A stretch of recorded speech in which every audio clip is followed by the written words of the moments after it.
இதுதான் நீங்கள் பார்க்குறீங்க. நமக்கு இன்றைக்கி நேற்று இல்லை, இப்போ இது தொடர்ச்சியாக நடக்குது.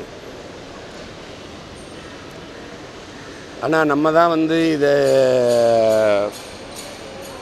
சாதி ஒழிப்பு, தீண்டாமை ஒழிப்பு, சமத்துவம், சகோதரத்துவம், சமூக நீதியெல்லாம் பேசின கூட்டம் நம்ம தான் ரொம்ப.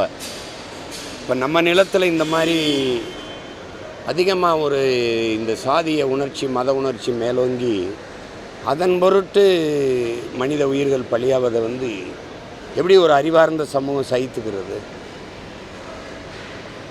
பிறப்பு ஒக்கும் எல்லா உயிருக்கும்னு மறதி அந்த ஒரு இனத்தின் பிள்ளைகள் அவன் எப்படி இந்த இதை சகித்துக்கிறது சொல்லுது? இது எங்கே இருந்து தப்பு இருக்குதுன்னா, அதில் படித்த பிள்ளைகளாக இருக்கிறாங்க, அவங்களுக்குள்ளே இப்படி ஒரு உணர்வு மேலோங்குதுன்னா, கல்வி அறிவை போதிக்கலை, அறத்தை போதிக்கலை, வாழ்க்கை நெறியை போதிக்கலை. கல்வி வியாபாரமானதுனால அந்த சிந்தனை அப்படியே இருக்கிறது, மறைக்கப்படுது.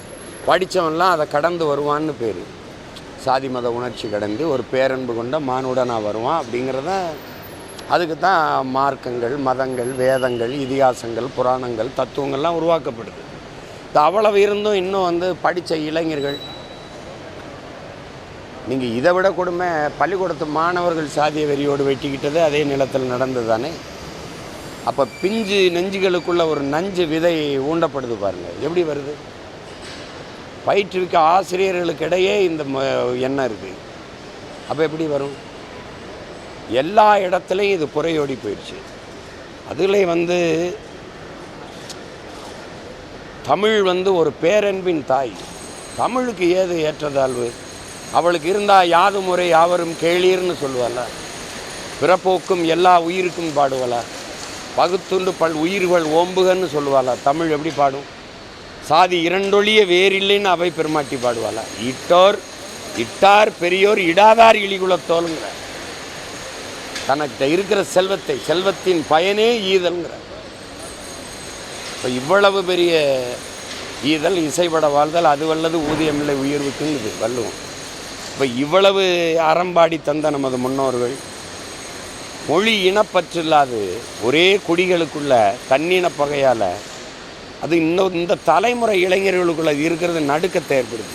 நம்ம இவ்வளவு பாடுபடுறோம், நம்ம முன்னோர்கள் இவ்வளவு போராடி இருக்காங்க.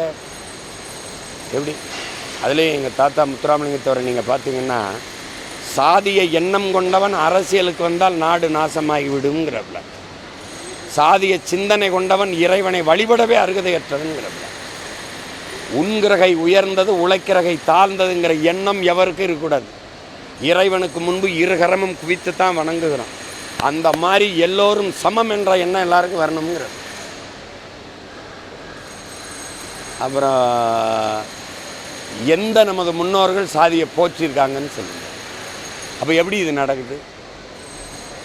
ஏன்னா அதிகாரம் அவ்வளவு இதாக இருக்குது. தொடர்ச்சியாக ஒரு இடத்துல நடந்துருச்சு, அது விபத்துன்னு நினைக்கலாம். ஒவ்வொரு இடத்துலையும் நடக்குதுன்னா அது எப்படி? அப்போ சட்டம் இருக்குது, ஒழுங்கு இருக்கா, நடவடிக்கை இருக்கா? ஒரு குற்றம் நிகழும்போது அந்த குற்றத்திற்கான காரணம் என்னென்னா, அந்த காரணத்தை கண்டு அதை வேரோடு வெட்டி சாய்க்கலைன்னா அது தொடர்ந்துக்கிட்டே இருக்கும். கடும் சட்டம் இயற்றப்படும். நாங்கள் என்ன சொல்கிறோம், இந்த மாதிரி சாதி பெருமை, இந்த ஆணவம் இருக்குல்ல, சாதிய பெருமை, சாதிய ஆணவம், என் சாதி பெருசுன்னு நினைக்கிற அந்த திமிர் கொலைகள் இருக்குல்ல, அந்த மாதிரி இதுக்கு கடும் சட்டம், தனி சட்டம் இயற்றி கடும் தண்டனை கொடுத்து ஒழிக்கப்படணும். அப்போ தான் அவன் விட்டுட்டு அவன் வேலையை பார்ப்பான்.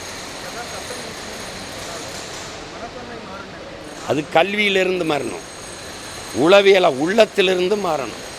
தாத்தா காமராஜர் சீருடை கொடுத்தது ஏழை பணக்காரன், உயர்ந்த சாதி தாழ்ந்த சாதிங்கிற பாகுபாடு இல்லாமல் ஒரே உடை ஒரே இருக்கு அப்படி இருக்கணும்னு இல்லை. இப்போலாம் நாங்கள் படிக்கும்போது தனித்தனியாக சாதிவாரி இருக்கையில் அமர்கிறது நாங்கள் படிக்கும்போதே இருந்துட்டு. அப்புறம்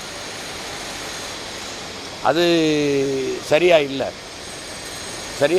இன்றைக்கி அரசு தாழ்த்தப்பட்ட ஆதி தமிழ் குடிகள் பிள்ளைகள் தங்கி படிக்கிற விடுதிக்கு சமூக நீதி விடுதின்னு வைக்குது. செங்கலுக்கும் சிமெண்ட்டுக்கும் சாந்துக்கும் கம்பிக்கும் சமூக நீதி வச்சு என்ன பண்ண போகிற?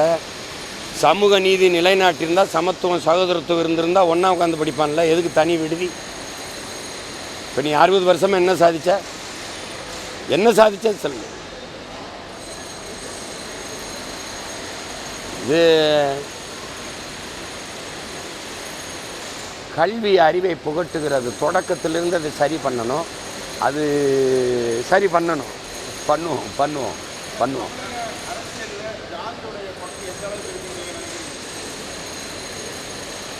இங்கே சாதி மதம் தான் அரசியல் செய்யுது. அதை கேள்வியே கேட்கக்கூடாது. நீங்கள் உங்களுக்கு தெரியாதா?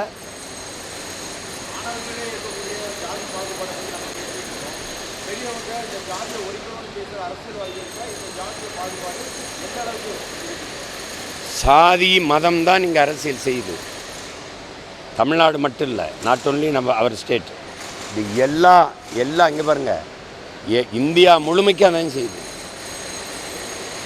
நாட்டினுடைய முதன்மை அமைச்சர்களில் ஒருவர் அமித்ஷா அவர்கள், உள்துறை அமைச்சர், நாட்டினுடைய அமைச்சர், மதுரையில் வந்து பேசும்போது இந்து மக்கள் ஒற்றுமைன்னு பேசுகிறார்ல, பேசியிருக்காருல்ல. அவர் என்ன பேசணும்? இந்திய மக்களின் ஒற்றுமைன்னு பேசணும். அப்போ எப்படி இருக்கு பாருங்க. அப்போது ஒரு குறிப்பிட்ட சமயம் சார்ந்தவர்கள், மதம் சார்ந்தவர்கள் மீது வெறுப்பை கொட்டுவதே தங்களுடைய அரசியல் என்று இருந்தால் அது எப்படி நாடு சரியாக இருக்கும்? அப்போ இங்கே மதம் சாதிய உணர்ச்சிகள் தான் அரசியலை தீர்மானிக்குது. அப்போ இதை செத்து, இதை சாகடித்து, இதை கொன்னுட்டு மானுடம் மேலோங்கும் போது தான் அது சரியாக வரும். அப்படி இல்லது. அப்புறம் எதுக்கு உனக்கு இத்தனை வேதம், எதுக்கு இத்தனை புராண இதிகாசம், இவ்வளவு முன்னோர்கள், இதுதான் மகாவீர் புத்தன்லாம் பிறந்த பூமி அது? சரிங்க, இது இப்படி தான் சொல்லி கற்பிச்சுட்டு போனாங்களா? அது அப்படி தானே நடக்குது. இங்கே இருக்கிறதே அதிகமாக அரசியலை தீர்மானிப்பதே சாதிய தலைமைகள், மத தலைமைகள் தான். இந்த சாதி மத தலைமைகளை ஒரு தலைமை வச்சுக்கிறது. உன் சாதிக்கு 4 சீட்டு, உன் சாதிக்கு ஒரு 3, உன் சாதிக்கு 8, உன் மதத்துக்கு ஒரு 2, உன் மதத்துக்கு 2 அப்படின்னு ஒரு தலைமை வச்சுக்கிறது. சரி, பாரதிய ஜனதா கடந்த 24 கூட்டணி வச்சதில்லை. பாரதிய ஜனதா மதவாத கட்சி, அது மதத்துக்கு நிற்கும்.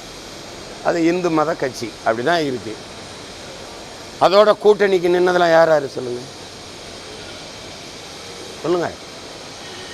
எல்லா சாதி கட்சியும் சேர்த்து ஒரு மத கட்சி தலைமையேற்று இருந்துச்சு. ஆமாவா இல்லையா? அப்போ எது அரசியல்? புரியுதா? அப்போ அது அண்ணல் அம்பேத்கர் சொன்னது தான். இங்கே சமபங்கு, சமத்துவம் அப்படிங்கிறதே அது சரியாக வரல. உரிய பங்குன்னு வரணும். சமபங்குனா எப்படி? பங்களாவில் மாளிகையில் இருக்கிறவனும், தாழ்தளத்தில் குடிசையில் இருக்கிற, பள்ளத்துக்குள்ளே குடிசையில் இருக்கிற நானும் எனக்கும் ஒரே சமபங்குன்னா அது ஏற்புடையதாக இருக்கா? உரிய பங்குன்னு சொல்லு. நீ பல 100 ஆண்டுகளாக கல்வி பயின்று வர, நான் பல 100 ஆண்டுகளாக கல்வி மறுக்கப்பட்ட சமூகத்திலிருந்து வரேன். 2 பேருக்கு சமபங்குன்னா எப்படி தம்பி? விளங்குதா? அப்போ இது நாங்கள் தான் சொல்கிறோம், இந்த நாட்டில் அடிப்படையை தகர்த்து மறு கட்டடம் கட்டணும். அதை தான் புரட்சியாளர் பகத்சிங் சொன்னான்.